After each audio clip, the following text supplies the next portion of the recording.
Still technology আজকে মানুষকে চতুর্দিক দিয়ে ঘিরিয়ে রেখেছে। আল্লাহ সুবহানাহু ওয়া তাআলা আজ থেকে 1450 বছর আগে হুজুর আকরাম নবী মুকাররম সাল্লাল্লাহু আলাইহি ওয়াসাল্লামের উপরে যে কোরআনে কারীম নাজিল করেছেন, সে কোরআনে কারীমের ভিতরে আল্লাহ তাআলা স্টিল সম্পর্কে, লোহা সম্পর্কে আয়াতে কারীমা নাজিল করেছেন। আল্লাহ তাআলা বলেছেন, ওয়া আনজালনাল হাদিদ, আমি আল্লাহ তাআলা লোহা নাজিল করেছি। এরপরে আল্লাহ তাআলা বলেন, ওয়া মানাফিউ লিন-নাস, এই লোহা যে আমি নাজিল করেছি, এই লোহার ভিতরে মানুষের জন্য অসংখ্য ফায়দা রয়েছে। আজ থেকে 1450 বছর আগে যখন এই আয়াতে কারিমা নাজিল করা হয়েছে, তখন হয়তো মানুষেরা এটা অনুভব করতেও পারে নাই যে আল্লাহ তাআলা বলেছেন অসংখ্য ফায়দা রয়েছে লোহার মধ্যে।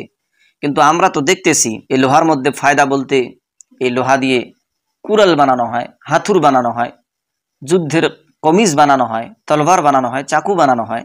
এর থেকে আর বেশি ফায়দা তো কিচ্ছু দেখি না।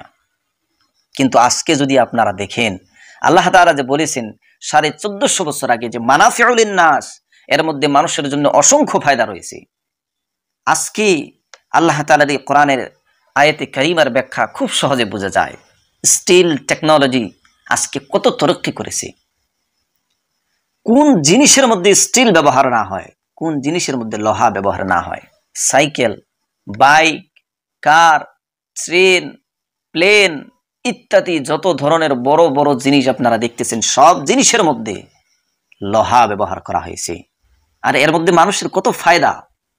সাইকেল মানুষের ফায়দার জন্যে, বাইক মানুষের ফায়দার জন্যে, ট্রেন মানুষের ফায়দার জন্যে, কার মানুষের ফায়দার জন্যে, এর ফলে প্লেন মানুষের ফায়দার জন্যে। এই যে মোবাইল আমরা চালাই, এর মধ্যেও কিন্তু স্টিল ব্যবহার করা হয়েছে, তাছাড়া হবে না। আল্লাহ তাআলা 1450 বছর আগে কথা বলে দিয়েছেন যে মানাফিউ লিন-নাস, অসংখ্য ফায়দা রয়েছে এই লোহার জরিয়াতে মানুষের জন্য। এই লোহার ভিতরে অনেক ফায়দা রয়েছে মানুষের জন্য।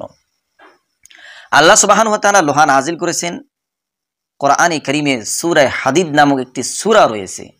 আর ওই আল্লাহ তাআলা হযরতে দাউদ আলাইহিস সালাতু ওয়াস সালামের দ্বারা মানুষকে একটি শিক্ষাও দিয়ে দিয়েছেন যে লোহার দ্বারা তোমরা কেমন করে ফায়দা হাসিল করবে, লোহার দ্বারা তোমরা কেমন করে জিনিস তৈরি করবে।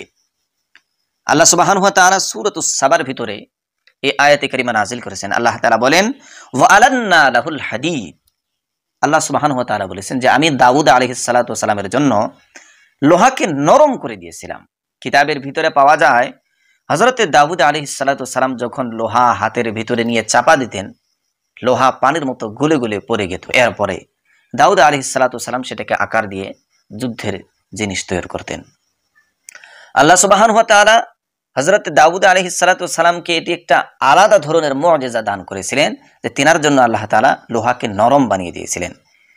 রব্বুল আলামিন এই লোহা সম্পর্কে বলেন, ওয়া আল্লামনাহু সানআতা লাবুসিল লাকুম, আমি দাউদ আলাইহিস সালাতু ওয়াস সালামকে শিক্ষা দিয়েছি, দাউদ আলাইহিস সালাতু ওয়াস সালামকে শিখিয়েছি সানআতা লাবুসিল লাকুম, হে মানুষেরা তোমাদের জন্য যুদ্ধের লিবাস যারা বানানো আমি আল্লাহ তাআলা শিখিয়েছি দাউদ আলাইহিস সালামকে। এই যারা, এটি একটি লেবাস যেটি যুদ্ধের ময়দানে মানুষেরা শরীরে পিন্ধে।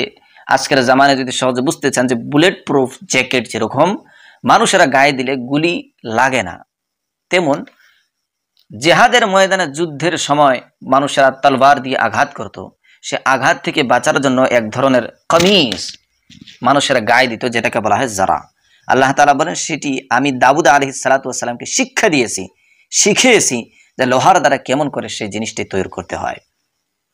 তো আল্লাহ তাআলা লোহা নাজিল করেছেন এবং তার একজন নবীকে এই মুজিজা দিয়েছেন যে লোহা গলার পরে তার দ্বারা কেমন করে জিনিস তৈরি করা যায়।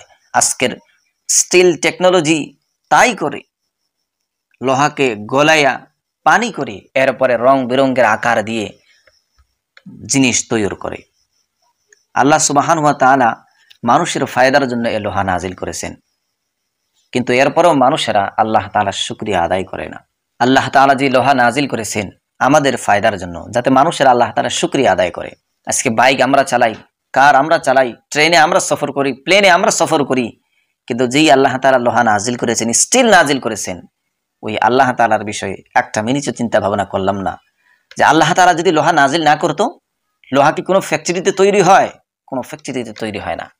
লোহা আল্লাহ তাআলা মানুষের জন্য নাজিল করেছেন। এটি কোনো ইঞ্জিনিয়ারে বানানো জিনিস লোহা নয়। ইঞ্জিনিয়ার তো এটি করে যে লোহা গলায়া এরপরে একটি আকার ধারণ করায়, এর থেকে বেশি তারা আর কিচ্ছু করতে পারে না। আল্লাহ সুবহানাহু ওয়া তাআলার নিদর্শন প্রত্যেক জিনিসের মধ্যে রয়েছে। আমরা তালাশ করলে নিশ্চয়ই আল্লাহ তাআলাকে চিনতে পারবো।